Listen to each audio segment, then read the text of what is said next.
ही संकल्पना नक्की काय आहे? ग्रामीण भागामधली आरोग्य व्यवस्था सुधारावी यासाठी आरोग्य विभागाकडून काय प्रयत्न केले जातात त्याचा शुभारंभ.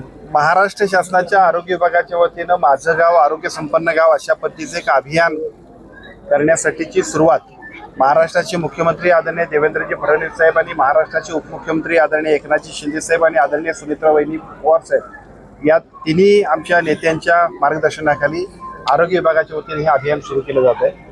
याचा शुभारंभ पुढच्या 7 तारखेला राज्याचे मुख्यमंत्री आणि दोन्ही उपमुख्यमंत्र्यांच्या शुभास्ते होणार आहे. परंतु याची पूर्वतयारी म्हणून विभागीय पातळीवरती अशा पद्धतीच्या या संपूर्ण कामकाजाला यशस्वी करण्यासाठी सर्व लोकप्रतिनिधी सर्व अधिकारी यांच्या एकत्रित अशा पद्धतीच्या कार्यशाळा आपण घेतो.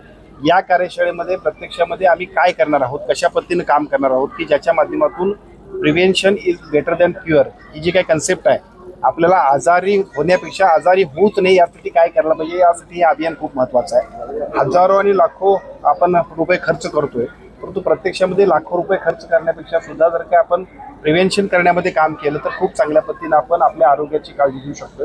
आणि सार्वजनिक आरोग्य विभागाच्या वतीनं यासाठीच हे आरोग्य अभियान आपण सुरू करतोय. गाव पातळीपासून राज्य पातळीपर्यंत प्रत्येक अधिकारी याच्यामध्ये सहभागी होईल, प्रत्येक लोकप्रतिनिधी याच्यामध्ये उत्स्फूर्तपणाने सहभागी होईल. एक SOP प्रमाणे काम आम्ही करणार आहोत.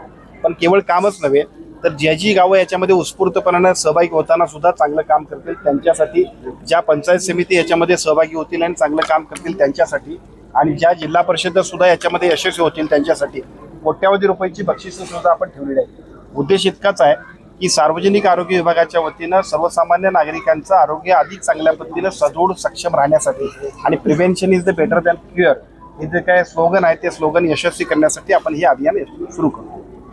तर एका बाजूला कोट्यवधी रुपये आरोग्यावर खर्च केला जातो. साताऱ्यातली काल एक घटना समोर आली. पोस्टमार्टम केल्यानंतर शासकीय रुग्णालयांनी वेगवेगळे मृतदेह दिले.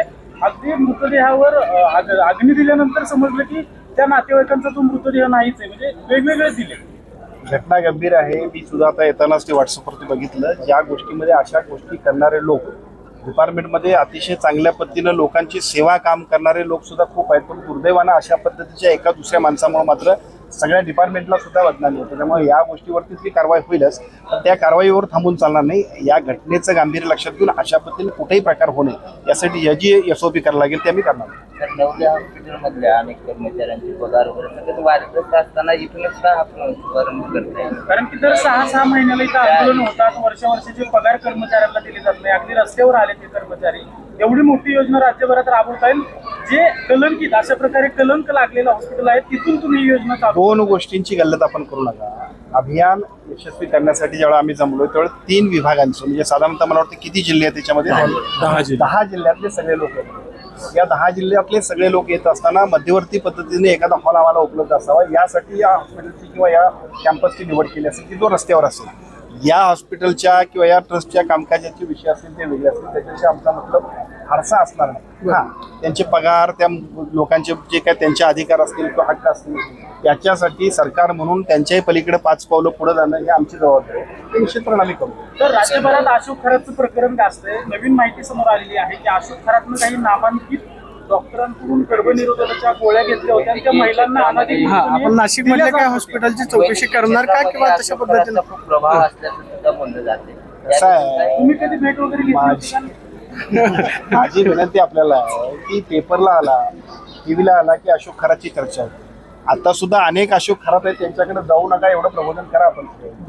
दुर्दैवाने होतंय काय की तोपर्यंत सगळेजण पाया पडायला इतके पुढे असतोय आपण सगळेजण की जणू तोच मसीह आहे, तोच देवदूत आहे, तोच आमचा मार्गदर्शक आहे. तर म्हणजे नमस्कार कुणासमोर आणि नतमस्तक कुणासमोर व्हावं हे सुद्धा आम्हा सगळ्यांना कळायला पाहिजे. विशेषतः लोकप्रतिनिधी असतील, समाजाचे प्रमुख लोक असतील, कारण त्यांचंच आचरण आणि त्यांचाच आदर्श समाज घेतोय. त्यामुळे या सगळ्या गोष्टींमध्ये ज्या गोष्टी चुकीच्या असतील त्याचा कोणीही समर्थन करणार नाही.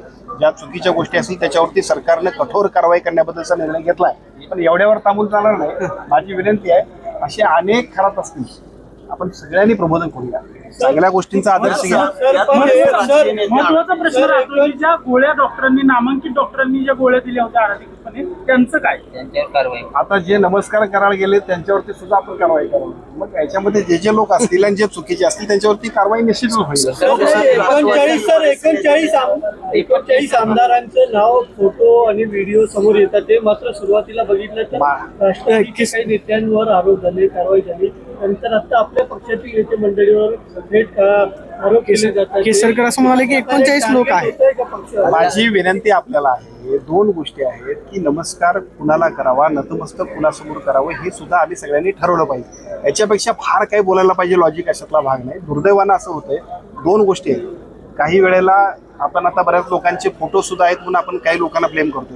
आता आमच्यासोबत तुम्ही उभारला आणि तिथं सुद्धा एखादा फोटो काढला याचा अर्थ त्याचं समर्थन आपण नाही करू शकत, कारण लोकप्रतिनिधी म्हणून आम्हाला सगळ्यांना बरोबर घेऊन जावं लागतं. त्यावेळेला कोण कसा आहे माहित नाही, परंतु जाणीवपूर्वक कुणाकडे जात असताना मात्र आम्ही सगळ्यांनी गांभीर्याने विचार केला. जिल्ह्यातला प्रश्न आहे, महाराणी ताराराणींबद्दल जे जैन समाजाचे पद्मसागर आहेत त्यांनी वक्तव्य केलं की ताराराणी या जैन समाजाच्या होत्या, त्यामुळं सातारा जिल्ह्यामध्ये सुद्धा एक आपल्याला संताप पाहायला मिळतोय.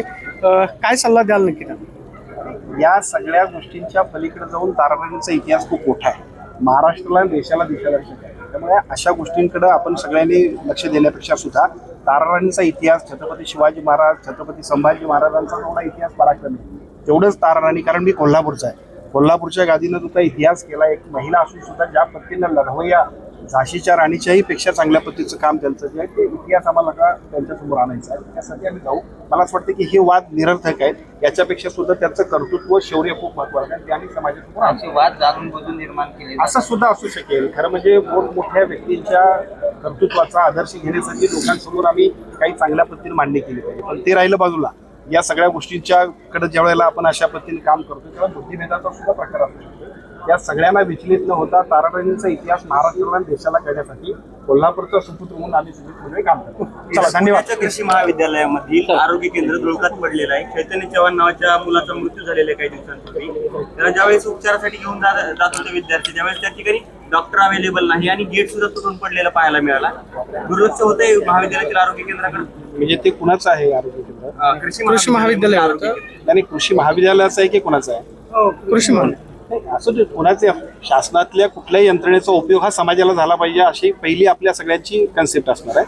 त्यामुळे मला असं वाटतं जर असं असेल तर आता इथं आमच्यासोबत कलेक्टरही असतील, कृषी आयुक्तही असतील, जे कोण असतील त्यांना आपण सूचना करू, द्यावीच लागेल. शेवटी ती जबाबदारी आपली. चला, थँक्यू.